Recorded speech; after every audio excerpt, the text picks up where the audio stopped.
अच्छा, ये जो मेडल आप पाए हैं नेशनल लेवल पे सेकेंड रैंक में, ये आप किसको समर्पित करना चाहेंगे अगर आपको पूछा जाए तो? ये तो मैं पहले तो तेज बहादुर सिंह को जो समर्पित करना चाहूँगा, क्योंकि उनका सपना था, क्योंकि उनको मेरे ऊपर बहुत विश्वास था जी। मुझे उतना विश्वास अपने आप पे नहीं था जिनको उतना उनको था, कि वो बोलते थे कि बेटा तुम करो, तुम मेडल जरूर जीत जाओगे, उस लायक हो तुम। पहलवान बनना इतना आसान तो है नहीं। नहीं, बिल्कुल आसान नहीं है। और पहलवानों, ये एक बहुत ही तपस्या का काम है।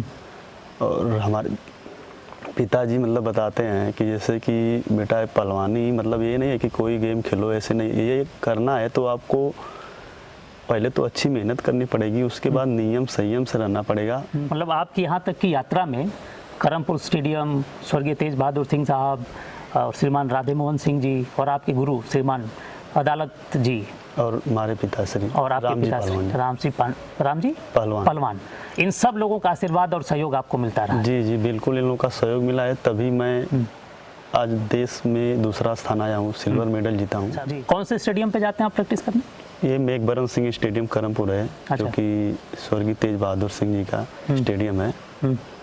और जो आज हम लोग के बीच में नहीं है, लेकिन फिर भी उनके कामों को, जो मतलब उनका सपना था, उनको पूरा कर रहे हैं पूर्व सांसद श्री राधे मोहन सिंह जी। पहलवानों का जीवन अन्य लोगों के, जो अन्य लोग हैं, इनसे तो बहुत ही सादा जीवन होता है उनका। बस उनको क्या होता है, मेहनत करके फिर थोड़ा आराम और अच्छी से डाइट लेना होता है और अनुशासन से रहो, बड़ों का आदर करो, यही होता है पहलवानी में। और पहले से ही ये और गेमों में तो नहीं है, लेकिन हमारे कुश्ती में आज भी है कि जो अपने से बड़े उनके पैर छूते हैं सब। नमस्कार, बहुत बहुत स्वागत है आप सभी लोगों का शेयर विद शिवम में। एक बहुत पुरानी सूक्ति है, वीर भोग्य वसुंधरा। अगर आप इस वसुंधरा पे, इस धरती पे राज करना चाहते हैं, आप भोग भोगना चाहते हैं, तो आपके शरीर में बल का होना बहुत ज़रूरी है। यानी जो वीर लोग हैं वही इस जीवन का, इस पृथ्वी का सुख भोग सकते हैं। आज हमारे बीच गाजीपुर के ऐसे ही युवा पहलवान, ऐसे योद्धा, ऐसे वीर व्यक्ति हमारे बीच उपस्थित हैं, जो जिला कुमार रहे, जिला केसरी बने, पूर्वांचल कुमार रहे और प्रदेश के लेवल पे ढेर सारा मेडल जीतने के बाद अभी कुछ दिनों पहले नेशनल लेवल के मैच में, कुश्ती में इन्होंने सिल्वर मेडल जीता है, जिनका नाम है उदयवीर यादव, जो हमारे बीच उपस्थित हैं और नेशनल लेवल पे इन्होंने सिल्वर मेडल जीता है। बहुत बहुत बधाई और शुभकामनाएं सर आपको। पहलवान बनना इतना आसान तो है नहीं। नहीं, बिल्कुल आसान नहीं है। और पहलवानों, ये एक बहुत ही तपस्या का काम है। और हमारे पिताजी मतलब बताते हैं कि जैसे कि बेटा पहलवानी मतलब ये नहीं है कि कोई गेम खेलो, ऐसे नहीं, ये करना है तो आपको पहले तो अच्छी मेहनत करनी पड़ेगी, उसके बाद नियम संयम से रहना पड़ेगा। मतलब जैसे पहले ऋषि महर्षि लोग तपस्या करते थे, तो वैसे एक ही तपस्या है, इतना आसान नहीं होता है पहलवान। अच्छा, पहलवानों का जीवन कैसा होता है? पहलवानों का जीवन अन्य लोगों के, जो अन्य लोग हैं, इनसे तो बहुत ही सादा जीवन होता है उनका। बस उनको क्या होता है, मेहनत करके फिर थोड़ा आराम और अच्छी से डाइट लेना होता है। जी। डाइट में क्या क्या लेना होता है? डाइट में बादाम हो गया, दलिया हो गया, फल फ्रूट हुए, यही सब हो। और जो भी मतलब दूध हो गया, दूध दही, मतलब अच्छे से डाइट जो कि मतलब आपको प्रोटीन दे सके। जो अच्छा, प्रोटीन, विटामिन्स, मिनरल्स, फाइबर, सारी चीज़ें आपको मिलती रहे। अच्छा, पहलवान बनने के लिए मांसाहारी होना जरूरी है क्या? नहीं, कोई ज़रूरी नहीं है कि आप मांसाहारी हो, ये आपके ऊपर है। अभी सुशील कुमार जो जी हैं, वो तो बिल्कुल ही सादा भोजन करते हैं जी। और ये ऐसे हम तो बताएंगे कि उनके जैसा कोई पहलवान ही नहीं है हुआ है, जो कि 2 बार ओलंपियन बने, वर्ल्ड चैंपियनशिप में उनका गोल्ड मेडल पड़ा जी। तो वो तो ऐसे ही सादे भोजन करते थे, तो कोई ज़रूरी नहीं है। हाँ, बहुत लोग खाते हैं, आधे पहलवान से ज़्यादा लोग खाते होंगे मां, लेकिन कोई ज़रूरी नहीं। आपको प्रोटीन की ज़रूरत होती है तो वो ऐसे भी मिल सकती है, जो ऐसे भी भोजन है, घर शाकाहारी भोजन है, उससे आराम से दूध है, दही है, फल है, ड्राई फ्रूट्स है, उससे आप ले सकते हैं। अच्छा, पहलवान बनने का शौक कब से लगा आपको? हमको बचपन से ही लगा, क्योंकि हमारे पिताजी भी एक बहुत अच्छे पहलवान रहे हैं और हमारे चाचा जी भी, मतलब परिवार ही मेरा पहलवान सब लोग थे जी। मेरे दादाजी भी बहुत अच्छे पहलवान थे। तो ऐसे ही मतलब छोटे से तब से ही इन्हीं लोगों में रहा, तो पहलवान ही बनने का मुझे। अच्छा, अगर कोई व्यक्ति पहलवान बनना चाहता है, कोई बच्चा पहलवान बनना चाहता है, तो उसकी पहली शर्त क्या है? उसकी पहली शर्त क्या है, जैसे कि मतलब माहौल होना चाहिए पहले घर में पहलवानी का जी। क्योंकि जिस माहौल में जो लोग ढलते हैं उस वही होता है, वही उनको संस्कार मिलता है, वही मतलब उनके करने की इच्छा वही होती है।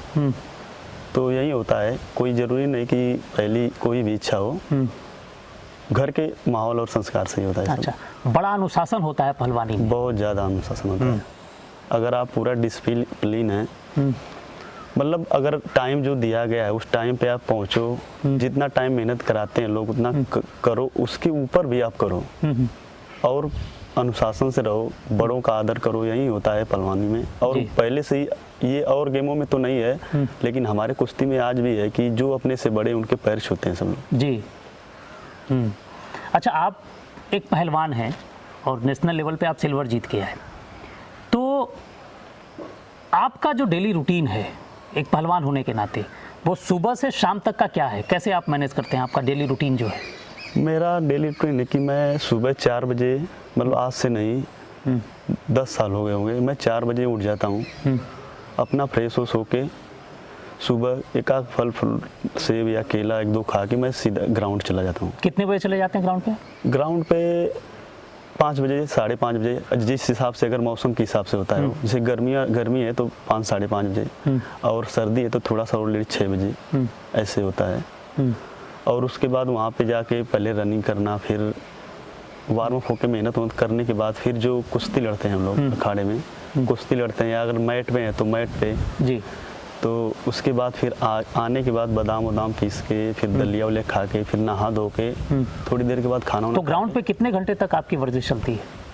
कम से कम 3 घंटे तो 3 घंटे, मतलब कंपलसरी है 3 घंटा आपको देना ही देना है? हाँ, फिर वैसे ही सुबह वैसे ही शाम। अच्छा, 3 घंटा सुबह, 3 घंटा शाम। हाँ, फिर उसके बाद घर आ गए?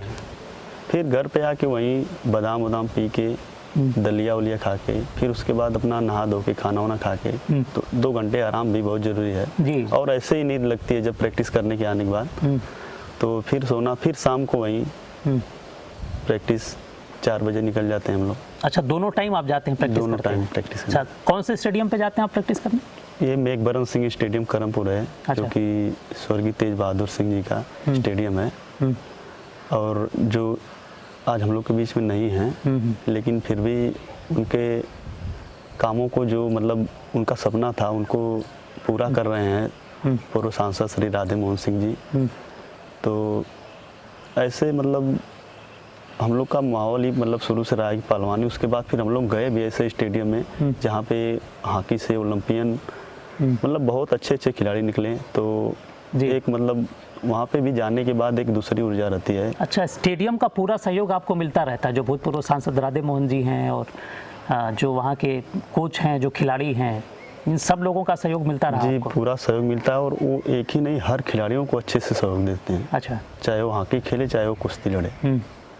और हमारे गुरु जो श्री अदालत पहलवान हैं, वो हमको शुरू से ही जो कुश्ती की दाव पेची बारीकियां जो होती हैं वो उनको पहले से ही सिखाते हैं। और हमारे पिताजी खुद एक बहुत अच्छे पहलवान रहे हैं, श्री राम जी पहलवान, तो वो भी हमको पहले से ही मतलब अच्छे से दाव कैसे लड़ना है, कैसे खड़ा होना है, मतलब बचपन से ही लोग सिखाए थे। मतलब आपकी यहाँ तक की यात्रा में करमपुर स्टेडियम, स्वर्गीय तेज बहादुर सिंह साहब और श्रीमान राधे मोहन सिंह जी, और आपके गुरु श्रीमान अदालत जी, और हमारे पिताश्री और आपके पिताश्री राम जी पहलवान, इन सब लोगों का आशीर्वाद और सहयोग आपको मिलता रहा? जी बिल्कुल, इन लोगों का सहयोग मिला है, तभी मैं आज देश में दूसरा स्थान आया हूँ, सिल्वर मेडल जीता हूँ जी, इन्हीं लोगों की कृपा है। अच्छा, ये यात्रा इतनी आसान तो रही नहीं होगी, बीच में कई सारे ऐसे पड़ाव आए होंगे जहाँ आपको लगा होगा कि शायद अब छूट जाएगा या शायद हम कुछ अच्छा और बड़ा नहीं कर पाएंगे? जी बिल्कुल, पहले तो हम लोग ऐसा लगा कि नहीं खेल जाएंगे ही नहीं,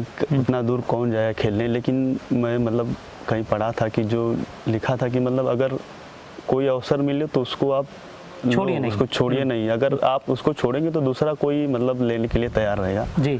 तो हमारे पिताजी भी और हमारे कोच साहब श्री अदालत पहलवान सब लोग बोले कि नहीं जाओ और अच्छे से खेलो बेटा, और मेडल जीतवा, तुम जीतने लायक हो। अच्छा, तो ये जो जहाँ से आपने सेकंड रैंक ली पूरे भारत में, ये मैच हुआ कहाँ था? ये मैच हुआ था चेन्नई, तमिलनाडु के महाबलीपुरम में। महाबलीपुरम में बीच पे हुआ था, ये समुद्र किनारे जो मिट्टी में हो रहा था जी। और ये फेडरेशन जो कि भारतीय कुश्ती संघ ने कराया था और श्री ब्रजभूषण सांसद जी जो कि हमारे कुश्ती संघ के अध्यक्ष हैं जी, उन्हीं के हाथों में मेडल भी पहनाया गया था और वहीं पूरा देख रेख उन्हीं का था वहाँ पे। अच्छा, इस दौरान जब आप पहुँचे वहाँ कुश्ती हुई तो ये सारा चीज़ मैनेजमेंट कौन कर रहा था? आपका खुद का था या गवर्नमेंट आपको आना जाना रहना खाना? गवर्नमेंट का था सब। जब हम लोग यूपी में फर्स्ट आए उसके बाद पूरा जो सब था वो गवर्नमेंट का था, पूरा फेडरेशन और कुश्ती संघ जो सब मतलब वहीं करा रही थी और वहीं वहाँ पे हम लोग को रहना खाना पीना सब उन्हीं का व्यवस्था थी। अच्छा, कुश्ती में आप अपना आदर्श किसे मानते हैं? कुश्ती में मैं अपना आदर्श अपने गुरु अदालत पहलवान को मानता हूँ और वैसे ही मैं अपने पिताजी को भी मानता हूँ जी, क्योंकि पहले आदर्श मेरे पिता जी रहे हैं। पिताजी, फिर आपके गुरु श्रीमान अदालत पहलवान जी। अच्छा, जब जो आपकी आने वाली जनरेशन है, क्या उनको भी आप स्पोर्ट्स में डालेंगे, पहलवानी में? जी बिल्कुल, हमको तो लग रहा है कि और कोई वो नहीं है क्योंकि हम लोग के माहौल ही ऐसा है कि ये 3 पीढ़ी आ गई है जी, तो चाहेंगे कि चौथी भी पीढ़ी चले और ऐसे ही भगवान और मतलब करें कि ऐसे ही मेडल जीतते रहें वो लोग भी आगे भी, मेरी आने वाली पीढ़ी जो। अच्छा, मतलब 2 पीढ़ी संघर्ष की, मेहनत की, तो तीसरी पीढ़ी में जब आप आए तो आपने पूरे हिंदुस्तान में अपने परिवार का, अपने समाज का, अपने जिला का नाम आपने रोशन किया। तो आने वाली पीढ़ी, हमें लगता है कि अगर आप, चूँकि आपके पास धीरे धीरे और भी अच्छा अनुभव होता जाएगा और उनके, आपकी पीढ़ी के साथ साथ आने वाले छोटे छोटे बच्चों को भी अगर आपका सानिध्य मिलता रहा तो निश्चित तौर पे आप जहाँ छोड़ के जाएंगे वहाँ से आगे वो लेके जा सकते हैं। जी जी बिल्कुल लेके जा सकते हैं। अब यह है कि आपको अपना अनुभव उनके साथ शेयर करना होगा। तो आगे की तैयारी आपकी क्या है? आगे की तैयारी है कि पहले तो कैंप लगेगा, अगर उसमें जो जीतेगा फर्स्ट सेकंड थर्ड में तो वो बाहर खेलने के लिए जाएगा वर्ल्ड जी। तो मुझे पहले तो यही मेरी आगे की तैयारी है कि कैंप लगे और ट्रायल हो और मैं जीत के पहले तो बाहर जाऊं खेल लूं जी, और उसके बाद जो आगे कंपटीशन आएगा फिर मैं उसमें अच्छे से तैयारी करके उतरूं और मैं इस कलर को गोल्ड में बदलूं। बिल्कुल, हमारी ढेर सारी शुभकामनाएं आपके साथ हैं और आपका मेहनत रहा तो निश्चित तौर पे आप इस सिल्वर को गोल्ड में आप ज़रूर बदलेंगे। तो आगे की जो तैयारी है उसके लिए आप लगे हैं, परिश्रम कर रहे हैं, मेहनत चालू लगे हैं, मेहनत चालू है। तो मेहनत तो और बढ़ गई होगी आपकी? हाँ, मेहनत बढ़ गई है क्योंकि मैं अभी 4-5 किलो वेट भी घटाया था क्योंकि उसमें मेरा वेट 74-75 था तो उसमें 70 वजन का था जी। तो अभी तो मैं पूरा लगा हूँ, अभी तो धीरे धीरे सही हो रहा है मेरा और मैं और अच्छे से मेहनत कर रहा हूँ। अच्छा, ये जो मेडल आप पाए हैं नेशनल लेवल पे सेकेंड रैंक में, ये आप किसको समर्पित करना चाहेंगे अगर आपको पूछा जाए तो? ये तो मैं पहले तो तेज बहादुर सिंह को जो समर्पित करना चाहूँगा क्योंकि उनका सपना था, क्योंकि उनको मेरे ऊपर बहुत विश्वास था जी।